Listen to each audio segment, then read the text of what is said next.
How do you stay motivated? Do you have that like, I just don't feel like it? How do you overcome that? Well, it's actually pretty easy. They're called habits. And we're going to talk about some examples in the top 5 habits that you need to have in your life so you never have to worry about being motivated ever again. And that's on today's episode of Coffee with Colleen.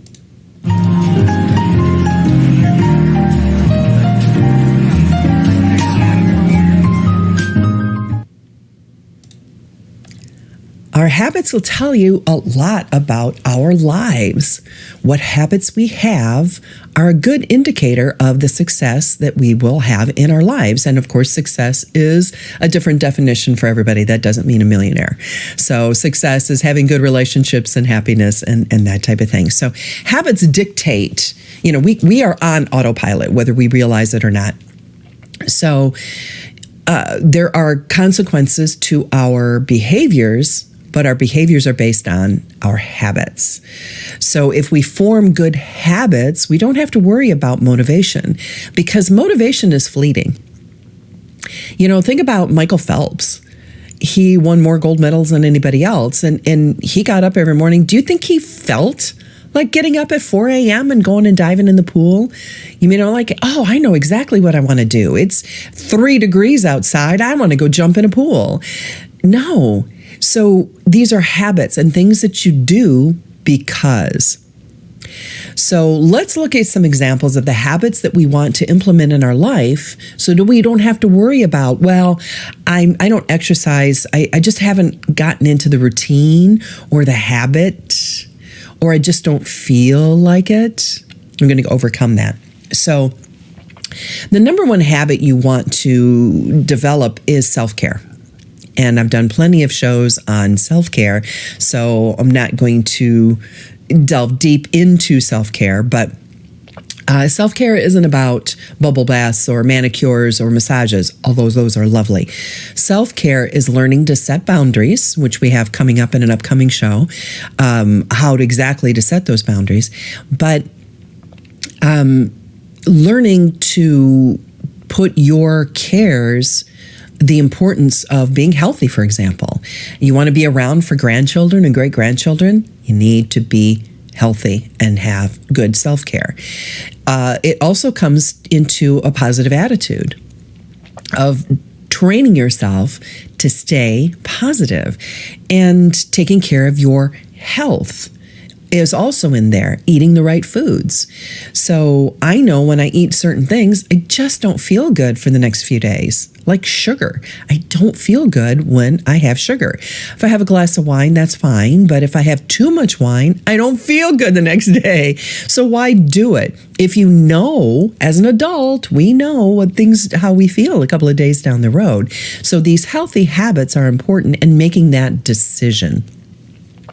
So that really does need to be number one, is self-care. And habits fall under self-care as well, because you want to establish good habits that are going to improve your health, make you feel better, make you look better. All of those work together. Isn't that true?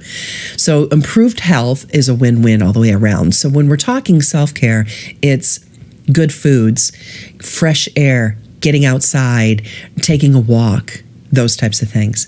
Second of all, once you have your self-care and your health as a priority, is looking at the reasons why you want to do things. So when we make those goals, aren't we really enthusiastic? That's why I was reading the other day, in the pre-show I was talking about Ryan Deiss, and he had an article the other day about don't do New Year's resolution, do February resolutions. And because we all get into the hype and we're excited and our emotions are high. But emotions are that fleeting motivation. That's why we set the goals. So look at those goals that you do set when your emotions are real high, and you're not doing them because your emotions aren't high anymore because you don't have the proper habits to go along with them. So motivation and that enthusiasm, that feeling, and remember, feelings are neither right nor wrong, they simply are. Those feelings kind of fade over time. So building the habit that caused you to building the habit that supported that goal that you had when you were super emotional is the most important thing. So I want to lose, in a previous episode we talked about like having tasks and projects. So if the weight loss is the project, what are the tasks that belong underneath that? And those tasks become your new habits, right? So for example, if the idea of, developing better friendships, let's say, that is a self-care. That's important to have good people around you that are uplifting and have positive emotions and that type of thing. So your New Year's resolution was to spend more time with people who make you feel good. Then you have to schedule that. So, all right, let me ask you this. If it's not on your calendar, it's really not that important to you. So let me ask you this. Do you put loved ones' birthdays on your calendar? If they're a loved one, you know when their birthday is. Do you put your own birthday on the calendar? If it's important, it's written down. It's on a calendar. Oh, I don't want to forget to buy a gift for so-and-so. So I put it on my calendar and I set a reminder for the week earlier or 2 weeks earlier. Especially if it's anywhere near Christmas. I ordered things for my cappuccinos in like December 3rd. I think I ordered them and they were supposed to be delivered in 2 days. Most of them arrived Christmas Eve, and then some of them arrived after Christmas. And those were Christmas gifts I purchased for my VIPs on December 3rd. So 3 weeks ahead of time, just in case. Anyway, so when things are important, you get them on your calendar. So you want to revisit that feeling that you had when you set that goal. So you revisit the feeling and then you say, okay, what habits do I need to have around this feeling, this thing, this goal, this idea that I had? Does that make sense? So number 3 is getting proactive. Getting a jump on things. Okay, so every time, the phone can be a good thing and a bad thing. The phone can be a reward system or a structure or it can bring you down. So when you get a notification, for example, that is actually when your phone goes off and you hear that notification sound, your brain gets a hit of dopamine. So the more you hear that, you can become addicted to that. Now, how many years ago was it, especially if you're my age, how many years ago was it that you really got a smartphone and started using it? So most of our lives, we lived without one of these. So we know we can do it, which is why I like to have a physical planner as well as having a calendar and whatnot on my phone, and I have phone reminders, but I liked having that physical calendar with me in my hand. So when that alarm or that notification goes off, you actually get a rush of dopamine. So we can become addicted to our phones and addicted to the sounds they made. In the same way, we can get addicted to crossing things off of a list, to being early, to think. So the things that we want to accomplish, we can actually get a rush of dopamine, and you get that same rush. I think it's a higher rush, but I'm not sure exactly. But by having a list and crossing something off a list that you've accomplished. That's another reason why it's important that when you're making your task list, make a list of things that need to be done that are going to take you 15 to 30 minutes to accomplish. So you get a rush of dopamine every time you cross something off of a list. So as opposed to having a ping from your phone give you a rush of dopamine, saying, hey, come look at me, which is social media or, whatever, you should get that dopamine from crossing things off a list. So be proactive when it comes to making your lists and crossing things off of your list on a daily basis. Now, you can also make those kind of lists on your phone and cross them off. But for me, I have found a piece of paper. I don't know why, if it's because that's how I was raised, or if there actually is, and I think it's more to do with this. There's something very gratifying to the brain when physically you are crossing something off a list, as opposed to tapping something on your screen and then the little check mark checks and it crosses something off your list. So make those lists and make sure that you're monitoring them and crossing things off of them, whether on your phone or in paper, whatever works for you. But you will get a dopamine rush when you accomplish a small task. So make sure you're proactive about that. Next up, is making sure that you break those big goals and things that you want to do in your life down to small tasks. So again, weight loss is always, especially this time of year, we're recording this in mid-January. So it's still kind of that New Year's resolution time is still a faint memory, actually. But having those small milestones set up where you're going to reward yourself. So focusing on those tiny little steps that you're going to accomplish along the way and those little tasks, but also, for example, weight loss is a good one because it's easy to say when I've lost 4 pounds or 5 pounds, then I'm going to reward myself, not with ice cream, but schedule how you're going to reward yourself. I am going to get myself a new book. I am going to meet a friend and go for a walk. I am going to buy myself a pair of earrings. So set a milestone for that goal that you want to accomplish. And then that milestone is going to have a reward associated with it. Nothing that's going to damage the progress that you've made. So for weight loss, I've lost 5 pounds. I'm going to take myself out to the Cheesecake Factory and have a big old dessert. No. Rewarding yourself with those small goals and milestones, and that will help you. And again, it's not about the motivation, but it's about that dopamine rush, that sense of accomplishment when you've reached that milestone. And then what's the next milestone? So set up the first 3 milestones for yourself.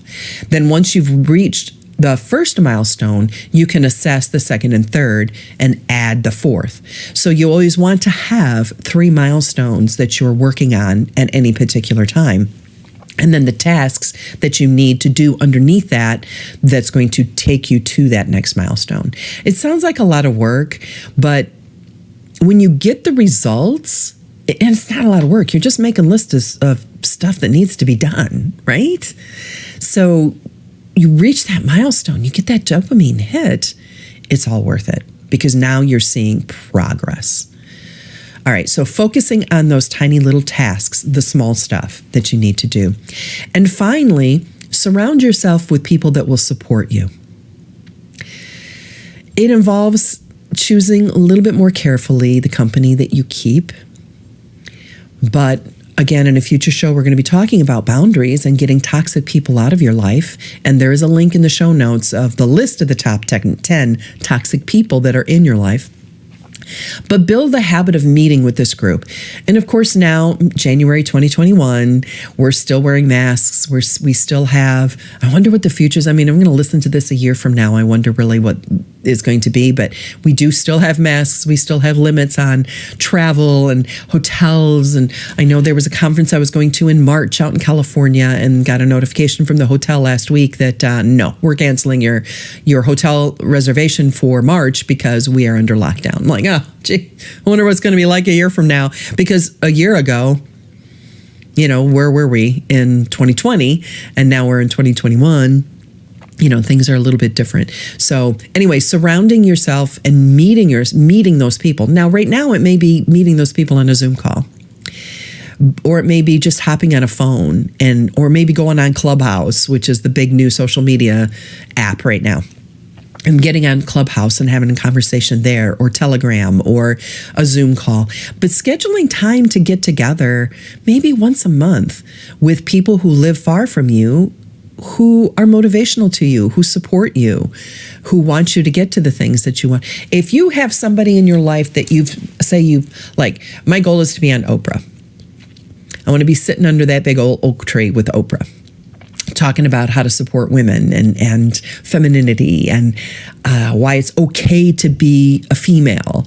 And so that's a goal. Well, I had somebody in my life like, Oprah? Seriously? You think you're going to be on Oprah? That's not somebody you want in your life. That's not someone you share goals with. Oh, I'm just trying to keep you realistic. No, you're not. You're the crab pulling me back into the pot. And you don't want or need people like that in your life. So build a habit of, and make it part of a monthly goal to meet with the people who make you feel good, who keep you motivated, who want you to reach the goals. It's important for me to be around like-minded women who want to be multimillionaires or who already are multimillionaires, and to focus on their support, the things that they say and how they encourage me.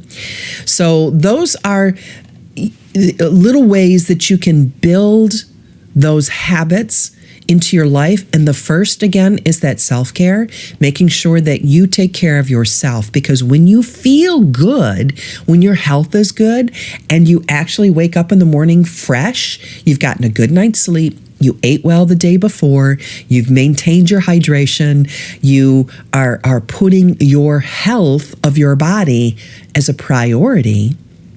And as moms, we have this martyr thing where, I'm going to sacrifice for my family, but how good is your family if you're dead or in bed? And that's not good. So number one is you want to focus on your health and making your health a top priority, because when you feel good and you're healthy, the rest comes much, much easier. Next, look at the reasons, your why. What is your why? Why are you wanting to do these things? Logic, coming up with a list of reasons why you want to accomplish these things. And because your feelings and your motivations will fade, you want some solid, why am I doing this? Really, what's the logic behind why I am doing this? And revisit that. Then you want to get proactive about making your lists and getting a list made so that you can cross things off and get that dopamine rush. Then you focus on the tasks. What 15-minute items, 30-minute items do I need to do? Making a list and then making milestones. So those tiny little tasks will lead to reward centers. And the milestones shouldn't take you 3 months to get to. Milestones should be once a week, every other week, minimum once a month. You should have those milestones that you're rewarding yourself at the end of every week for the things that you've accomplished. And then, of course, surrounding yourself with the people who make you feel good about yourself and make you feel motivated. So these habits, and I do have another episode on specifically how to build good habits and habit stacking and that type of thing. But the best part of developing a new habit, and it only takes a few days to develop a new habit when you stack it on an existing one, is once you have those habits built into your life, you don't have to worry about the feeling of motivation to get those things done, because now it's just a habit. You get up, you brush your teeth. You get up, you make yourself a cup of tea or coffee, or you get up and you drink a big glass of water, because now it's a habit. You don't have to worry about feeling motivated. So I hope that information was useful and helpful for you. And again, if you're listening to this on the podcast, give us a comment. I really would like a review, because we are new, and so we do need 5-star reviews. So if you can go over to Apple Podcasts, I think it's called now, not iTunes, and we would truly, truly appreciate it. And if you aren't a member of the Cafe Club slide was not ready. Make sure that their information about being a VIP member of the Cafe Club is included in the show notes below. All right, take care. God bless. And thanks for joining us this time. We'll see you next time.